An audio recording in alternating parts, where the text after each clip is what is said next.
Hey, this is DeLon. Welcome back to Paying Attention. Today I'm going to share with you my 10-day progress starting on the 27th of January and how my diet is going and how I was able to gain 4 pounds of muscle in 10 days. So I'll show you a picture here real quick how I started on day 1. This is me not flexing, obviously. I guess kind of like flexing the bicep a little bit there, but other than that, I'm just standing there. And then I'm going to show, pull it up here real quick, comparison of day 2 and today, which would be day 10. And the arms aren't stretched out, obviously, but you can see a little bit more definition in the legs and less fat around the midsection here, a little more development in the chest area. I will start incorporating on my updates back pictures for progress updates. According to a couple sources I found on the internet, such as FitBod blog, and I'll add it in here later. I can't think of the name. I guess with someone who isn't on natural supplementation or just is doing normal resistance training, the normal amount of muscle you're expected to gain is 4 pounds in a month. I gained like four pounds of muscle in 10 days. So obviously I'm not on natural supplementation, but the interesting thing I found is that normally for someone who is been bodybuilding or working on their physique for a while, they're supposed to have diminishing returns, and I'm experiencing newbie gains, which is kind of odd because I'm not a newbie, at least in the PED aspect, since I've been on TRT and I've cycled testosterone as well, a couple cycles. So I'm not new to performance enhancing drugs, so I'm supposed to be experiencing diminishing returns. I'll have to look into that a little bit. I think mainly my diet has been the inhibiting factor primarily. I think it's just caloric intake, and I'll go over right now actually some of my diet challenges I've experienced, because I started tracking on the second day of this month my macros and calories, but fitting 1.5 grams of your body weight. So I was 189 in the second comparison photo on the left, and I weighed in at 193.6 and I was 189.6 in that photo. So that's 4 pounds, right?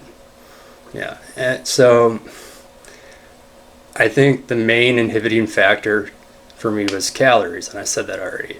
So what I've been doing is, and I think this also inhibited my recovery time.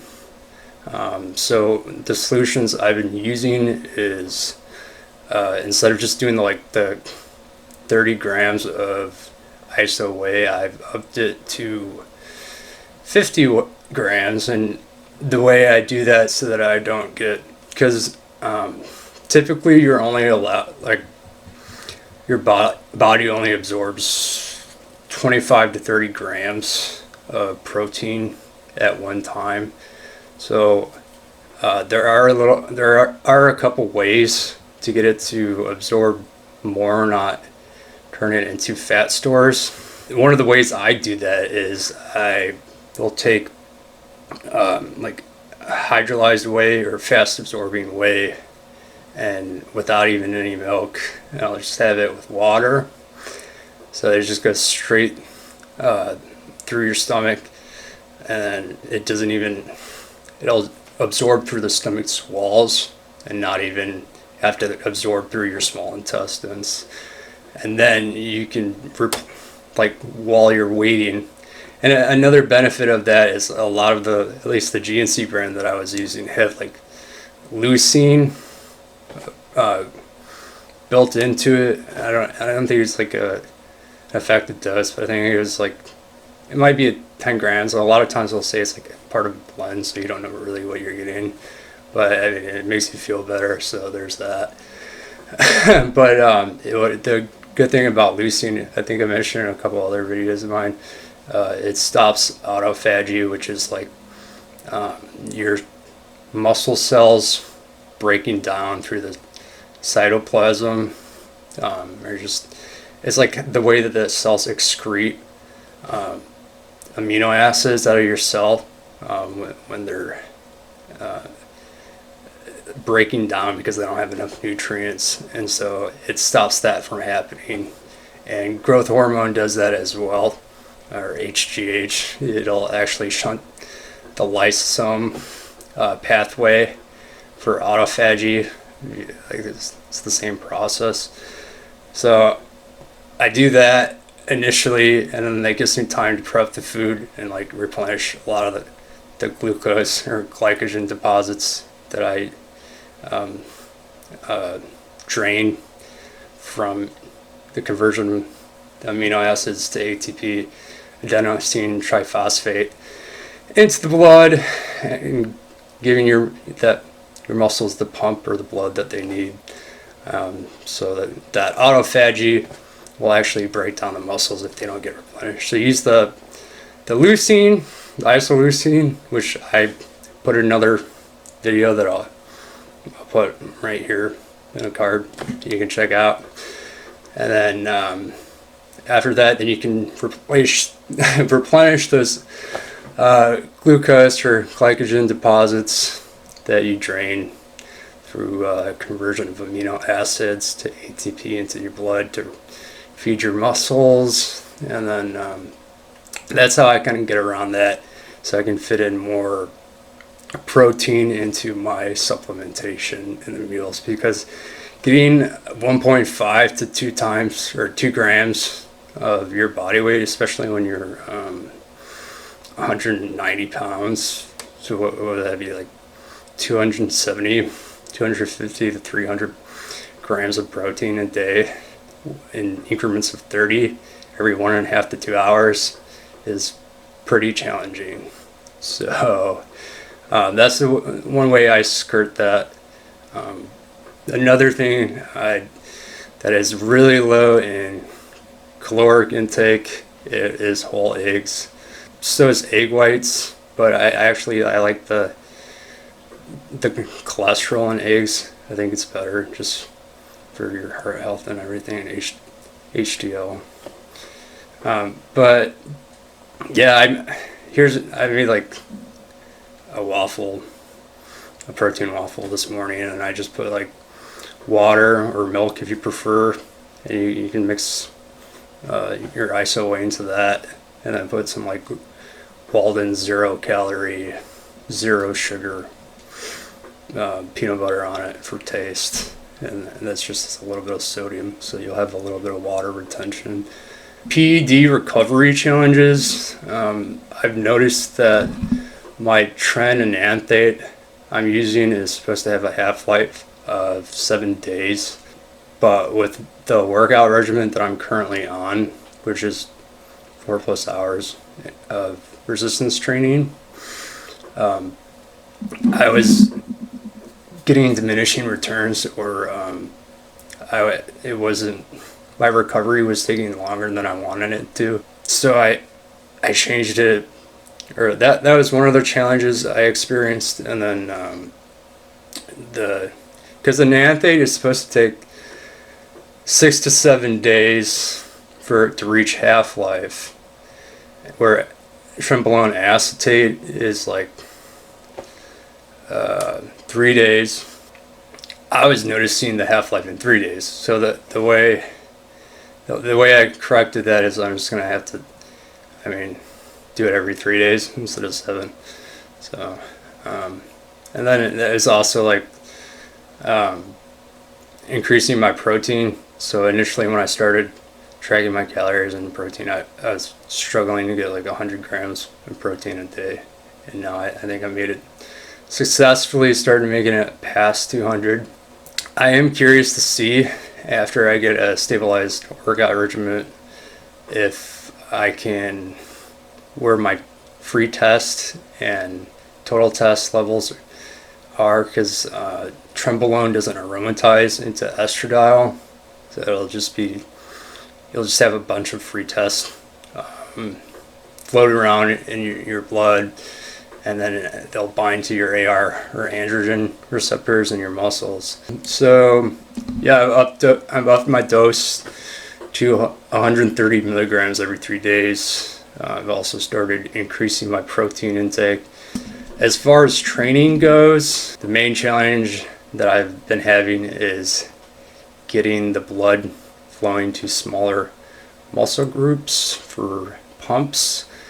More specifically, my rear delts.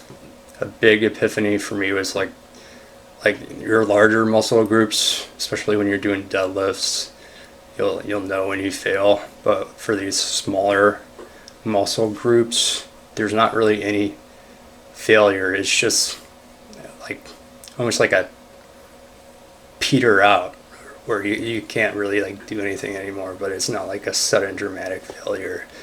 And so as you're getting to the end of the set, you'll just notice that your range of movement is not where it would be until you're just kind of like, you can't do it anymore.